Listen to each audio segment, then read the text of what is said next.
Audiolivro com preparação de Cristiane Batista. Se inscreva, deixe seu joia, grata. Grande é Diana dos Efésios, 1911. Sigmund Freud. A antiga cidade grega de Éfeso na Ásia Menor, pela exploração de cujas ruínas, incidentalmente, tem-se de agradecer à nossa arqueologia austríaca, era especialmente célebre na antiguidade por seu esplêndido templo, dedicado a Ártemis, Diana. Os invasores jônicos, talvez no século 7 a.C., conquistaram a cidade, que por muito tempo fora habitada por povos de raça asiática, e encontraram nela o culto de uma antiga deusa-mãe que possivelmente portava o nome de Opis, e identificaram-na com Ártemis, deidade de sua terra natal. A prova das escavações mostra que, no decurso dos séculos, diversos templos foram erguidos no mesmo local em honra da deusa. Foi o quarto destes templos que foi destruído por um incêndio iniciado pelo louco Heróstrato, no ano de 356, durante a noite em que Alexandre, o Grande, nasceu. Ele foi reconstruído, mais magnífico que nunca.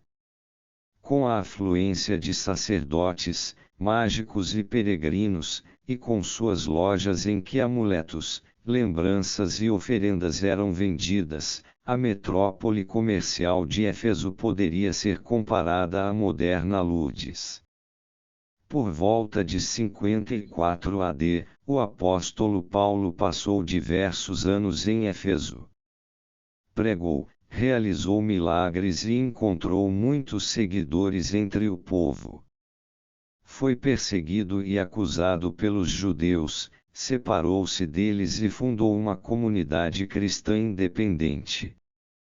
Em consequência da disseminação de sua doutrina, houve uma queda no comércio dos ourives, que costumavam fazer lembranças do lugar sagrado, figurinhas de Ártemis e modelos do templo, para os fiéis e peregrinos que chegavam de todo o mundo.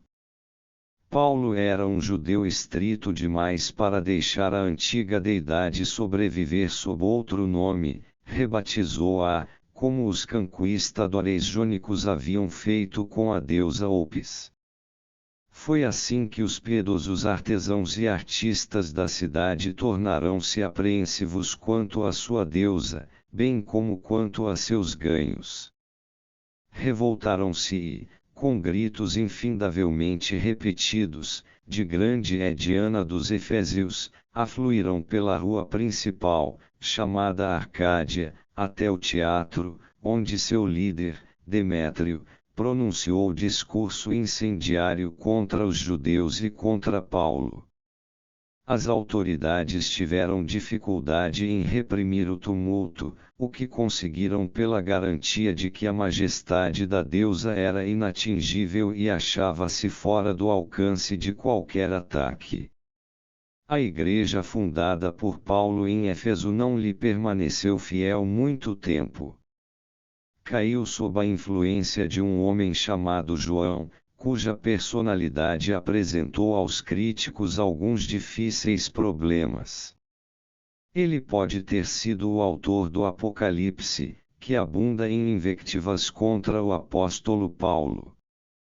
A tradição o identifica com o apóstolo João, a quem o quarto evangelho é atribuído.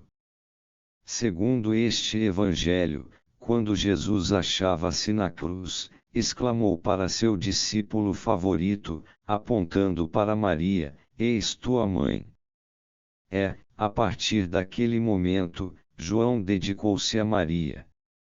Desse modo, quando João foi para Éfeso, Maria o acompanhou, e, por conseguinte, ao lado da igreja do apóstolo de Éfeso, foi construída a primeira basílica em honra da nova deusa mãe dos cristãos.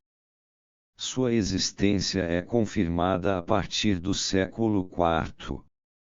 Agora, mais uma vez, a cidade tinha sua grande deusa e, fora o nome, pouca modificação houve.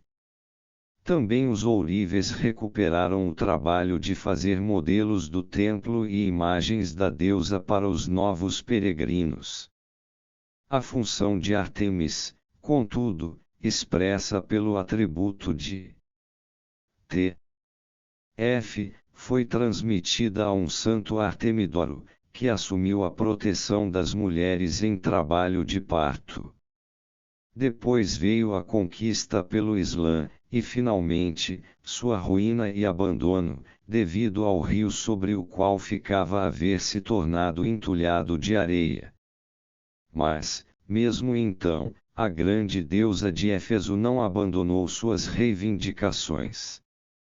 Em nossos próprios dias, ela apareceu como uma virgem santa a uma piedosa menina alemã, Catharine Emmerich, em Dulmen. Descreveu a esta sua viagem a Éfeso, os móveis da casa em que lá vivera e na qual morrera, o formato de seu leito, e assim por diante.